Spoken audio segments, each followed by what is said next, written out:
dutangira rero reka tubanze dusenge twiragize Imana kugira ngo idufashe ituyobore mu byo tugiye kuvuga.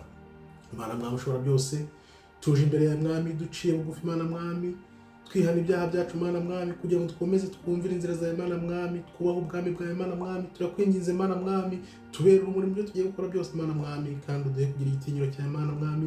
Iri jambo rya Imana mwami komeza uryandike mu mitima yacu mwami no mu bwenge bwacu Imana mwami, tuzi neza ko tugiye gukora turi kubw'imbaraga zacu mwami, ko tuzi neza ko imbaraga zacu zamuntu zirangira mwami, zitagereranywa zanyu zitangira iteka ryose Imana mwami, tuyobore mu nzira za Imana mwami, udufashe kubera urumuri abawe bazimiye Imana mwami, bave mu buyobe baze mu nzira z'ukuri kuri kuzabaho Imana mwami. Turakwinginze Imana mwami ibintu byose bikorwe kubw'umwana wa Yeshua HaMashiach Kristo, atuyobore Imana mwami ukoresha umwuka wera udashobora kutuyobya byose, dusenze twizeye kwa Kristo umwami wacu Yeshua HaMashiach, amen.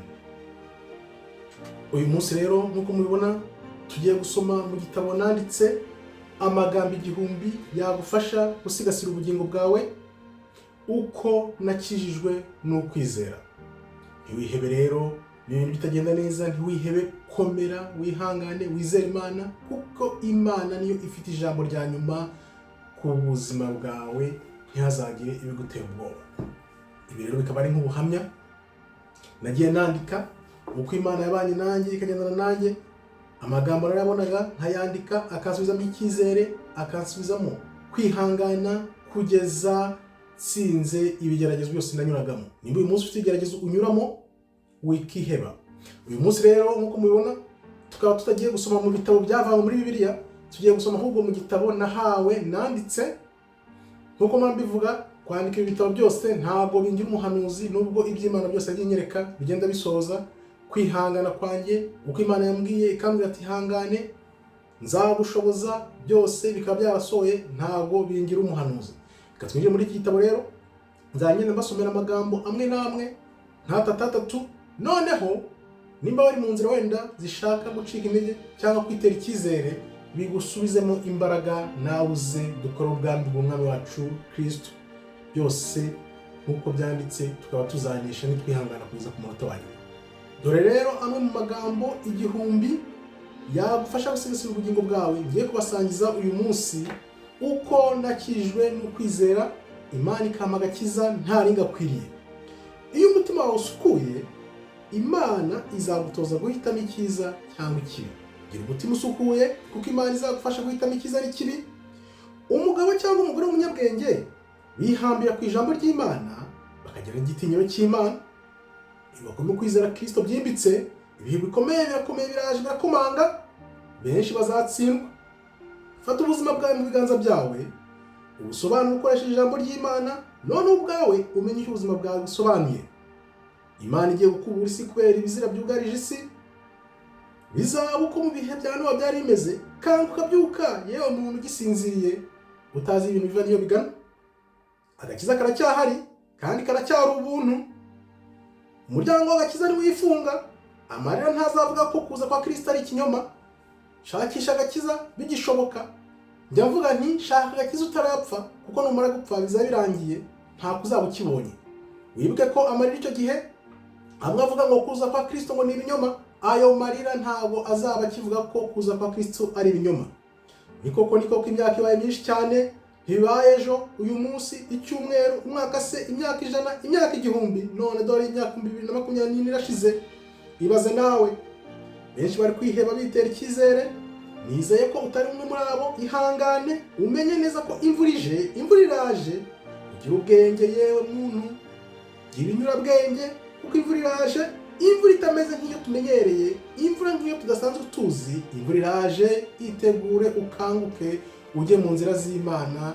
Umwami n'umukiza Kristo nagaruka azasange nawe uri muntu ureze mubera mu bantu bahisemo gukurikira inzira z'Imana ukuri, kugira ngo bizatugeze ku bugingo bw'iteka.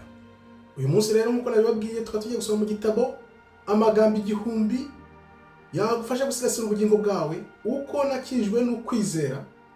Tukaba tutagiye kureba mu bitabo byavanywe muri Bibiliya. Bakunzi b'ukuri, maze kubona kumaze kuba benshi abantu bakunda ukuri, muze mukomeze mukunda ukuri, mukangure n'abandi, tuze twese mu kuri. Bikaba rero bitumye mfata uyu mwanya kugira ngo mbashimire byimazeyo kuba koko mutangiye kuza gukunda ukuri, kandi abantu mwese mwongere uko kuri kuko n'urukundo. Ndabashimiye cyane kubw'umwihariko nkaba nshimiye umuntu witwa Uzabakiriho Damasien. Ndagushimiye cyane ibitekerezo byiza ungezaho, komeza ubishishikarize n'abandi, usangize n'abandi, maze mwese tuze mu kuri kuko ukuri niko kuzatubohora tugatsinda umwanzi Satani ushaka kutwibasira. Ndagira nti rero naje kwitegereza nsanga ko umuti w'ijambo, ukuri n'urukundo mu bantu birashoboka. Dushobora kugira urukundo tukagira ukuri, byose dukoresheje umuti witwa ijambo ry'Imana. Ijambo ry'Imana niryo rishobora kutubera umuti uzatuma tugera ku kuri, tukagira urukundo mu bantu. Birashoboka. Gihamya ni twebwe nawe, tuze hamwe dukora ukuri, dukunda ukuri, none tugusangize abandi kugira ngo nabo bave mu buyobe, bave ibuzimu, bazi umuntu. Njya nkunda kuvuga nti kunda ukuri, shaka ukuri. Niba nta kuri kuri muri weho, ntabwo uzabona Imana, kuko Imana ikunda ukuri. Imana ni nyakuri, ntabwo igendana n'abantu badakunda ukuri, kuko ibigejeje isi aho iri ubu ngubu ni uko isi idakunda ukuri.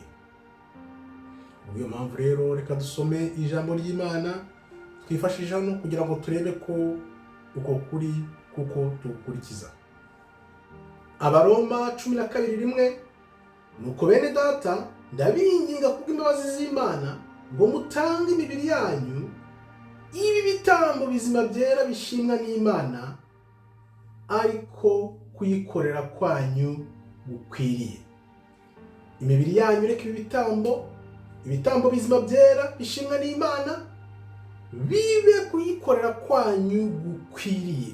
Imibiri yacu ibe igikoresho cyo gukorera Imana bikwiriye, tuyitange nk'ibitambo, tuyipfusha ubusa. Turebe ko batubwira muri 12:2, kandi ntimwishushanye n'ab'iki gihe, ahubwo muhinduke rwose mugize imitima mishya. Ishyiremo ijambo ry'Imana riguhe kugira umutima mushya, kugira ngo mumenye neza ibyo Imana ishaka, ari byo byiza, bishimwa kandi bitunganye rwose. Wikwishushanya, ugire umutima mushya. Kugira ngo ugire umutima mushya nuko uzasoma ijambo ry'Imana ukaryuzuzamo, nibyo bizagutera kugira umutima mushya ukora ugushaka kw'Imana. Imana rero yaguhaye umunezero muri weho imbere. Reka amashimwe y'Imana akugaragareho inyuma ku mubiri, ubera abandi urumuri. Nicyo tugomba gukora. Ibyiza Imana yadukoreye, ibidukorera duhindurira kuvamo imbere, reka tubigaragarize inyuma, bitugaragareho mu byo dukora, dukurikiza ubuzima bw'Imana yadushatse ko tubaho, noneho bibera abandi urumuri, nabo baze mu gakiza. Kuko wibuke, umwijima ubaho ariko nta na rimwe uzaganza urumuri. Bera urumuri rw'Imana abandi rero, ubazane mu gakiza, nabo baze dukora gushaka kw'Imana. Iyi mirongo rero ikaba itwibutsa ko mu kuzirikana agakiza n'ubuntu twagiriwe n'Imana, reka duhamagarira abandi kuza mu nzira z'Imana kugira ngo nabo bamenye ukuri kw'Imana. Noneho nabo nibamara kukumenya, bahindura abandi, bahindura abandi, tugende twese duhindura, noneho tuze hamwe mu nzira za Kristo, ariko gushimisha Imana ari byo bishimisha ko abantu bayo bari mu kuri, batari mu buyobe. Nuko rero Imana yaduhinduye imbere muri twe, ikoresha agakiza mu kuyisubiza, mu kuyishimira. Natwe tugomba kubaho ubuzima bunogeye, bubonera bose kandi bwereka bose koko dukunda kandi tukubaha Imana, kugira ngo abantu bose bamenye izina ryayo, bayubahe, bayitinye, bagire igitinyiro cy'Imana. Atari kuvuga ngo ni ingome, ahubwo igitinyiro cyabo kivuge kiti dore Imana koko niyo yashoje abantu. Hari igihe njya nicara nkibaza ibyabereye imbere y'inyanja itukura, abantu bakabona inyanja isatukamo kabiri bakambuka, ariko barangiza ibyo bakoze bagatera Imana umugongo. Birambabaza cyane, nkibaza ukuntu Imana ari nyebambe, nkibaza nanone ukuntu abantu biboneye n'amaso yabo ibyabaye imbere y'inyanja itukura, ariko bakarenga bakagomera Imana. Ibyo bintu rero bijye bitwibutsa, bituma iteka igihe tugiye gucumura turebe inyuma, tuvuge tuti Imana, ahantu wadukuyeho twarahabonye, tugira ikihomwe, tuve mu nzira zawe, ijambo ryawe turyizirikeho kugira ngo Mana mwami tuzarebe ko tuzabona ubwiza bwawe.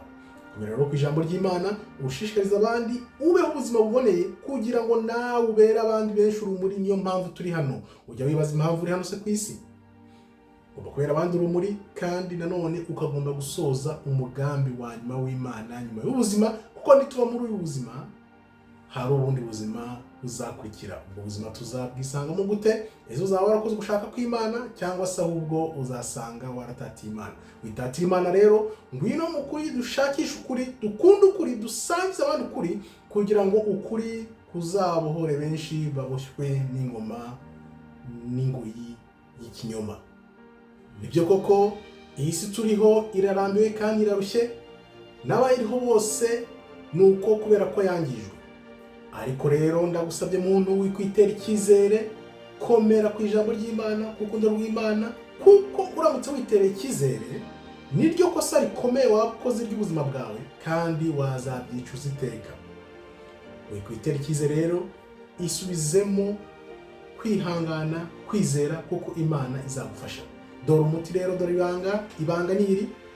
Icyo giti cyawe wateye biragaragarira amaso neza ko kigiye kurumba, kigiye kuma, kiri kurumba, kigiye kuma, ariko ihangane, wigitema nonaha. Icyo giti cyawe wateye wigitema nonaha. Ihangane, ugihe undi mwaka umwe, icyo giti gihe undi mwaka umwe, ukivomere. Numara kukivomera, nzi neza ko nyuma y'umwaka icyo giti cyawe kizatoha, kikera imbuto. Noneho wasubiza amaso inyuma, wareba ukavuga uti ibi byose nabishojwe no kwizera, uko nakijijwe no kwihangana no kwizera Imana. Icyo giti cyawe rero ni weho ubwawe. Niba ushaka kwitera icyizere, tegereza gato, ushaka ijambo ry'Imana, wiha umwaka umwe. Nzi neza ko niwiha umwaka umwe ugasoma ijambo ry'Imana, ushyizeho umutima wawe, ubwenge bwawe, imbaraga zawe, n'igihamya, narabikoze birakunda. Umwaka umwe nasomye ijambo rirambohora, abandi imbere yawe ngubuhamya. Icyo giti cyawe rero wigitema, tegereza, wihangane, ukivomere, kivomere. Ubwo rero buri giti ivomeremo ijambo ry'Imana, wisukemo ijambo ry'Imana, uryisukemo, uryiyongeze, nurangiza uryirangurizemo. Noneho urebe uko ijambo ry'Imana rigusubiza mu bugingo n'ubumuntu n'imbaraga no kwizera no kwihangana no gutsindikanisha umwanzi Satani ushaka kukwibasira. Dusome rero muri Luka 13:6.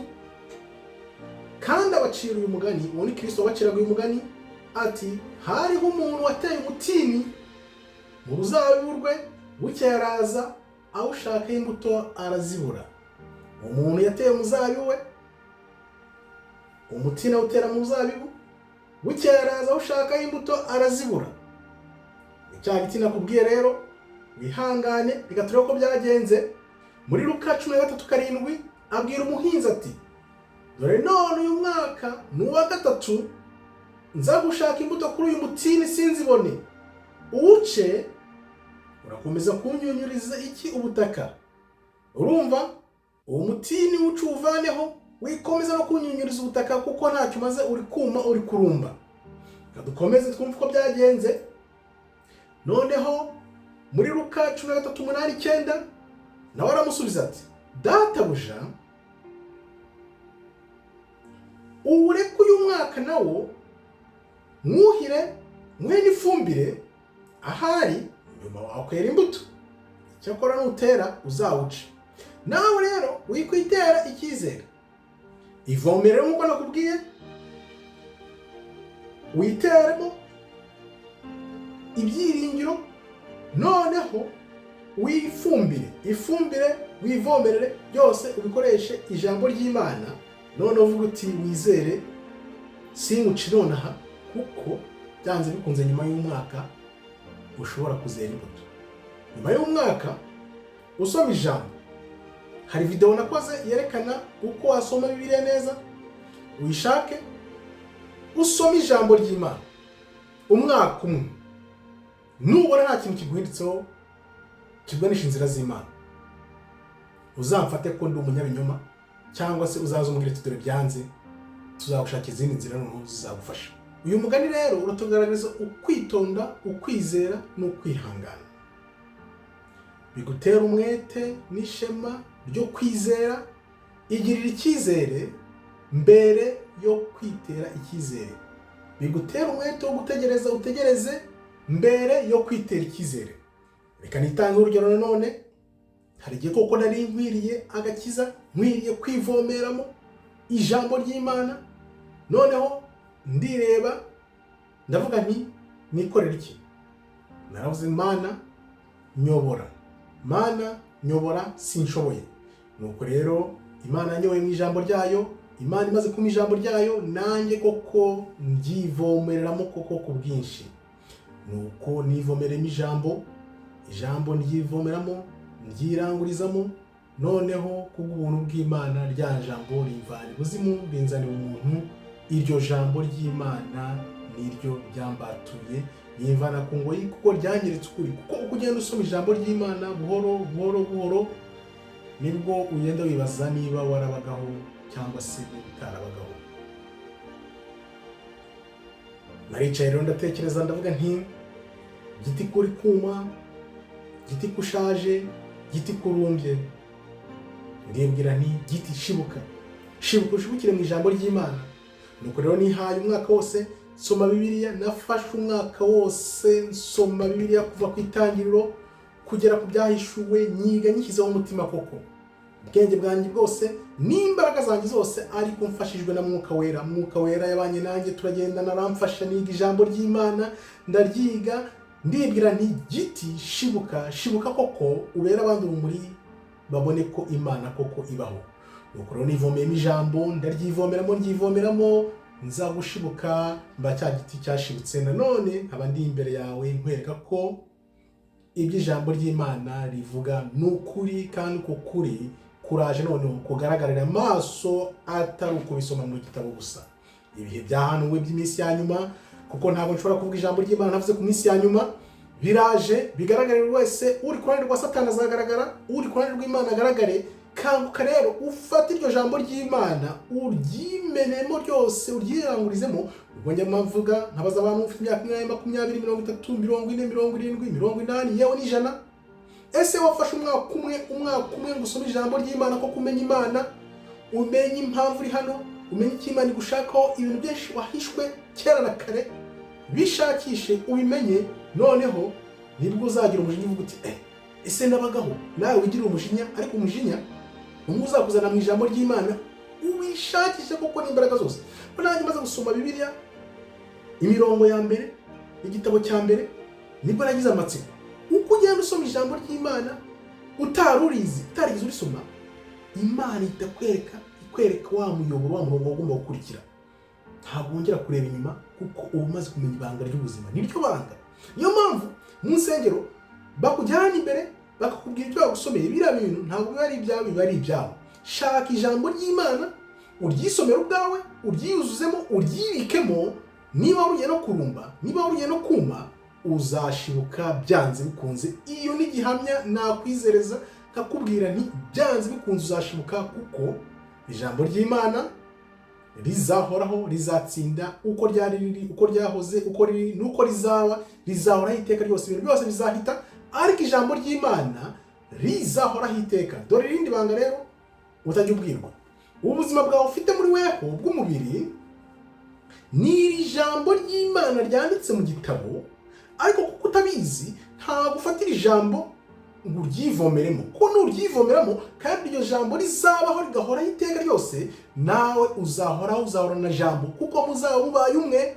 Niyo wapfa uzabaho, kuko nyuma y'ubuzima hari ubugingo buzahoraho iteka, kandi ubwo bugingo buzahoraho ni jambo. Wibuke Yohana 1:1 bivuga ngo jambo yariho, jambo yari Imana, jambo aharanye n'Imana, jambo aza kuba Imana. Nuvuga ngo wizira ijambo nawe ukaryizamo, ukaryipakiramo, urafata wa mubiri wawe weragaho ku isi, ugira ijambo. Numara kugira ijambo, iryo jambo ryisuganye yiyomeke kuri jambo ariwe Kristo, mubane muzabane ubuziraherezo. Ibyo bintu byo batakubwira abigisha, si byo bigisha, ariko niko kuri, nibyo banga, nibyo bintu Kristo yashatse ko tumenya. batigeze batubwira na rimwe, ariko ubu ndabikubwiye.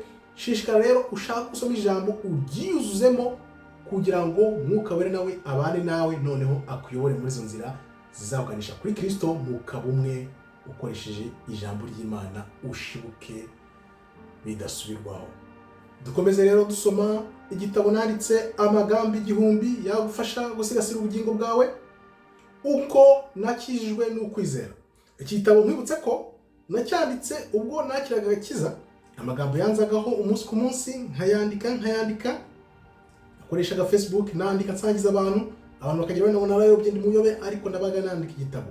Nuko rero nakoresheje Facebook kwandika igitabo, narabyandikaga bisangiza abantu, narangiza nkabishyira ahantu, byose nza kubikusanyiriza hamwe mbikoramo igitabo numva kirimo amagambo yagufasha kwisubizamo icyizere. Ibintu rero byose wita ukuri, byo wita ukuri bigaragaza uwo uriwe, bigaragaza uko ufata ubuzima bwawe. Niba rero wemera kandi ukwizera Imana, ukabona ko Imana ari umwizerwa kuri weho, icyo gihe ubuzima bwawe buzizerwa. Niba Imana ari umwizerwa kuri weho, ubuzima bwawe buzizerwa. Kubera iki? Kubera ko uzagira ya reflection y'ubugingo, y'ubuzima bw'Imana, y'inzira z'Imana, uko Imana ishaka kutubaho, bizakubaho, bikubemo, noneho bigaragarira amaso ya muntu. Nzi neza ko ni ibintu nanyuzemo, ni igihamya nguha ko ndabizi neza. Iyo uyijujemo ijambo ry'Imana, ukizuzamo ijambo ry'Imana, ukemera Imana ikaba umwizerwa kuri weho ku bwa Kristo, byanze bikunze ubuzima bwawe buba ubwizerwa nabwo, kubera ko biba bikorewe muri Kristo. Ni Kristo bikorerwamo kugira ngo noneho uhindukire nawe ube umwizerwa kubera ko wizeye Kristo.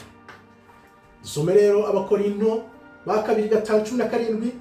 Umuntu wese iyo ari muri Kristo aba ari icyaremwe gishya. Niba uri muri Kristo, ukiyemeza kujya muri Kristo, uzaba icyaremwe gishya. Ibya kera biba bishize, biba bigiye. Ubuzima nari mbayemo ndabuzi, uko nahindutse, Imana yampinduye nabyo ndabizi.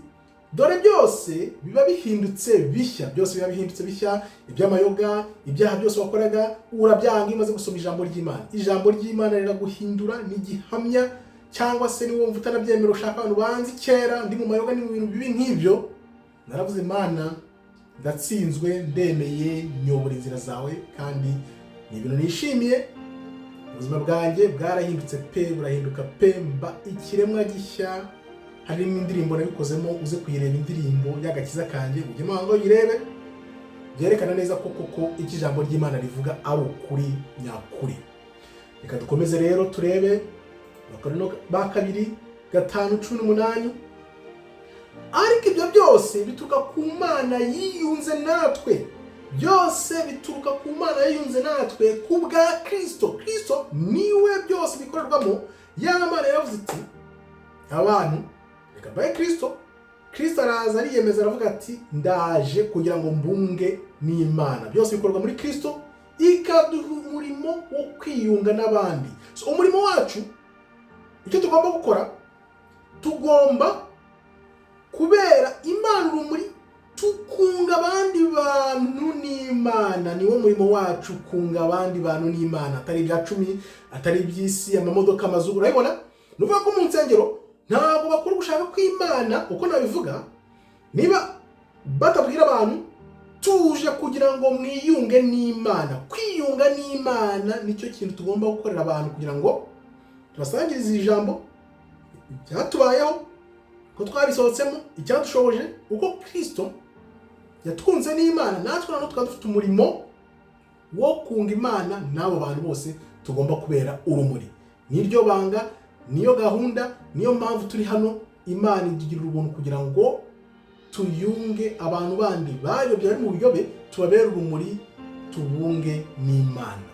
Iyo mirongo rero iratwereka impinduka ziba mu buzima bwa muntu iyo wemeye Imana ikakubera ukuri mu buzima bwawe. Iyo wakiriye Kristo, ukemera kwakira Kristo nk'umukiza, nk'umwami n'umukiza wawe, ibyo biguhindura ubuzima, ukagira ubuzima bushya, ukareka kuba ubuzima bwa kera bubi, ukabureka ukaba mu buzima bw'ukuri, ukuri kw'Imana. iyo ukurikiye ukuri kw'Imana rero nawe ukaba umunyakuri byanze bikunze, nasoza ngira nti shakisha ukuri, ukunda ukuri, usangize abandi ukuri, kuko niba nta kuri kuri muri weho ntabwo uzabona Imana bibaho. Shaka Imana, ushaka ukuri, ureke Imana iba ukuri, ikubera ukuri mu buzima bwawe, kuko niwemera kubaho mu buzima bwa Kristo, ukemera kwakira Kristo umwami n'umukiza wawe, bizagwa kuba mu buzima bushya, ubuzima bugendera ku kuri, ukuri kw'Imana, kwa kuri kuzakubohora, noneho nawe ukabera abandi urumuri, ugahuza abandi bazimiye babuze, ukabahuza n'Imana, noneho Imana ikakwishimira, kuko aribwo uzinjira mu bugingo buhoraho. Murakoze rero, Imana ikomeze ibarinde. Jamais Muhirwa, mugaruke musangize abandi, mwiyandikishe ku ijambo ry'umwimerere. Iri ni ijambo ry'umwimerere. Imana ikomeze ibarinde, kandi mukore gushaka kw'Imana, mu banyakuri, mukunda ukuri, mugire urukundo, kuko umuti w'ijambo urashoboka. Agakiza karacyahari, umuryango w'agakiza uracyafunguye. Gafate inzira zigendwa, kuko uwo muryango numara gufungwa ntabwo bizaba bishobotse. Ndababwiza ukuri ko hari igihe kizagera abantu bakifuza gushaka Imana, gusoma ijambo ry'Imana mu munsi umwe, ariko ntibizaba bishobotse. Igihe niki rero, fatira aha, usome ijambo ry'Imana, ushakishe agakiza, ushaka Imana, umunyakuri, ugira urukundo mu bantu, ubasangize ijambo ry'Imana, ubazane ku Mana, Imana nawe ikwishimire. Murakoze rero, Imana ikomeze ibarinde. Shalom, shalom, shalom.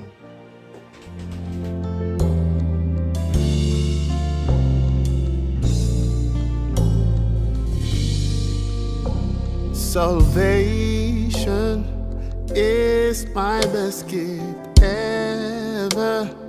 You're the tree of life. I was lost, now I am found. You put the more in my eyes. Now I can see your love, love. Thanks, praise, glory to God. I'm a new creation, Lord. Faith, joy, and love in my life. True life you gave in the Spirit. Sing with my whole heart. I am away. All those years, Lord, I was myself without your knowledge, Lord. Today my heart is full of your joy, joy of your glory and mercy. You wrote your laws in my heart, Lord, save all those other souls. Thanks, praise, glory to God. I'm a new creation, Lord. Faith, joy, and love in my life. True life you gave in the Spirit. Sing with my whole heart. I am away. Oh, yeah.